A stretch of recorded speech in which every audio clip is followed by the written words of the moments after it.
Oi pessoal, eu sou a Juliana, psicóloga, neuropsicóloga. Eu vim falar um pouquinho para vocês sobre emoção. Como é que ela funciona no cérebro, qual é o impacto dela no nosso comportamento, na nossa tomada de decisão. Então vem comigo que eu vou contar um pouquinho para vocês. Até mais! Oi pessoal, eu vim falar para vocês um pouquinho sobre as emoções. Como é que ela funciona no cérebro, qual que é o impacto para a tomada de decisão. Então quando a gente fala em emoção, a gente fala também em algumas áreas, é um sistema que acontece essa conexão, que a gente fala o sistema límbico. Então a gente tem a amígdala e o hipotálamo. No hipotálamo a gente tem o sistema hipocampal, que ele é responsável pela memória recente, a memória tardia, a memória da infância e também da amígdala, que é responsável pela emoção. Então é como se fosse um sistema de alerta que envia esses comandos em relação às emoções. Dentro da emoção, a gente tem algumas pontuações, emoções básicas, emoções primárias, emoções secundárias. Tem autores que diferenciam emoção, sentimento, afeto, humor, paixão. E por que tem essa diferença, né? Então, quando a gente fala de emoção, ela é desencadeada por um estímulo específico. Então, se eu estou alegre porque eu ganhei na loteria, eu estou naquele momento emitindo essa resposta devido a um acontecimento. Agora, se essa emoção ela se repete, ela tem continuidade, ela vira um sentimento. Então, o sentimento ele é algo que tem mais tempo, é duradouro.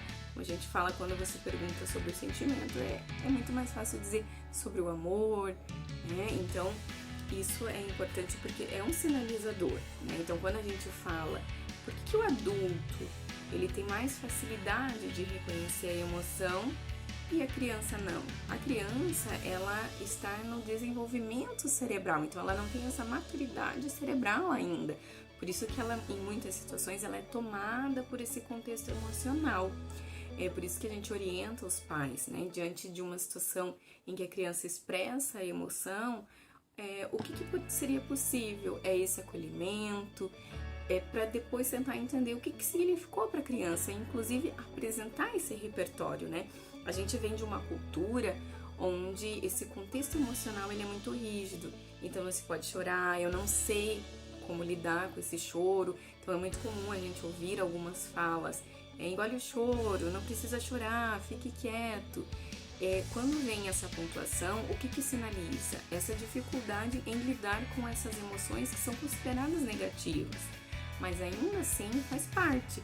A gente fala que inclusive o adulto, às vezes eles chegam no consultório e a gente pede para nomear a emoção, apresenta alguma dificuldade.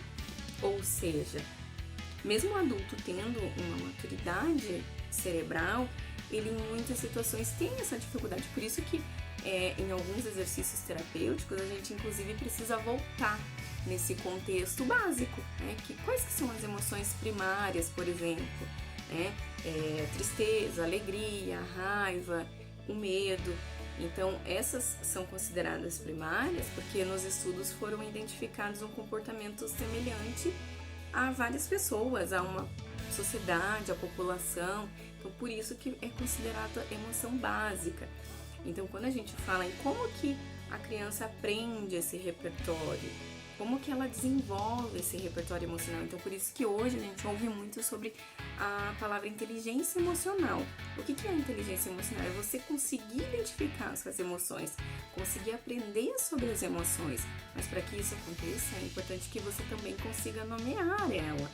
E na terapia cognitiva a gente fala muito desse funcionamento, que caminha o pensamento, a emoção, que tem uma resposta muitas vezes fisiológica.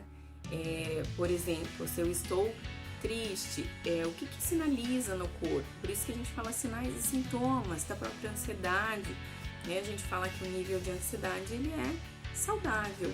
Agora, quando que ele se torna prejudicial? Quando que se torna em excesso? E quando a gente fala da própria ansiedade, se a gente pergunta sobre o medo, você consegue dizer, nomear do que você tem medo. Agora, a ansiedade ela é mais subjetiva, então você tem mais dificuldade de conseguir nomear ela, né?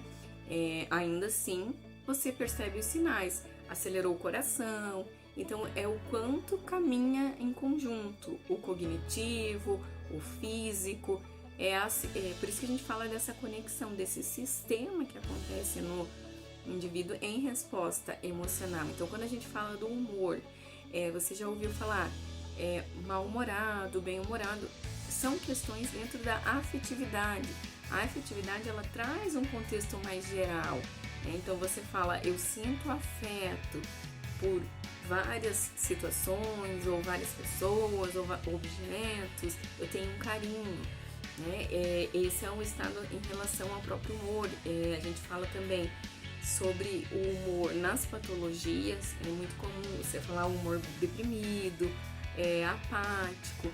Então são estados de humor que pode aparecer, né? E essa diferença entre emoção e sentimento. A gente fala também na orientação para os pais que os pais, eles vêm com um estilo para os filhos, né? Então, como eles vivenciaram, qual foi o contato deles com essa emoção, é que de fato eles transmitem isso para a criança. Eu dou um exemplo no trânsito, questão do adulto. Então, se está dirigindo, alguém te fecha, você sente o quê? É muito comum eu ouvir, eu sinto raiva.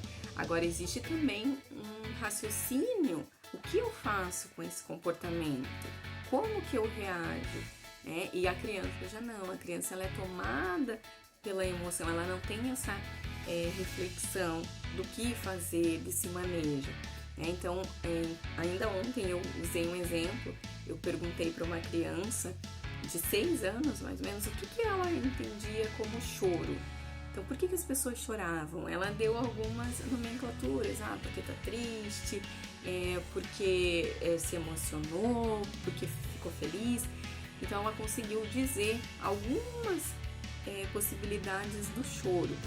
Agora, se ela está na situação, ela tem mais dificuldade em conseguir entender. Por isso que a gente fala desse acolhimento e aí, posteriormente, conversar com a criança, para que ela também consiga identificar. Mas isso não é só para criança, porque se a gente pensa na nossa cultura, enquanto adultos, a gente também precisa voltar e refletir sobre a emoção. Então eu dou também um exemplo do carro, né, de que se ele está ali soltando fumaça, o que é indicado? Pare, observe, veja o que está acontecendo.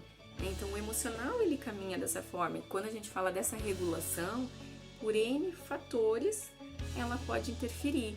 E na psicoterapia a gente pode também ir descobrindo como é que funciona aquele indivíduo, como que caminha a emoção, qual que é a interferência que tem na tomada de decisão. Porque eu faço uma escolha, se eu estou triste, baseado em algumas interpretações, em algumas questões. Agora, se eu estou feliz também, eu também faço escolha baseada em algumas situações.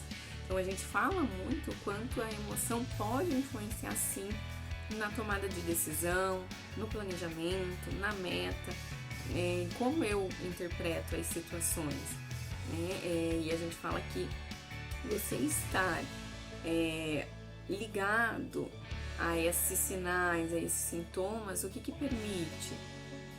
Pensar sobre a própria emoção, sim. É essa a fala, inclusive. Então, espero ter contribuído com você. Se você gostou do conteúdo, se você acha que é relevante, curta, compartilhe, encaminhe. Até a próxima, pessoal. Tchau!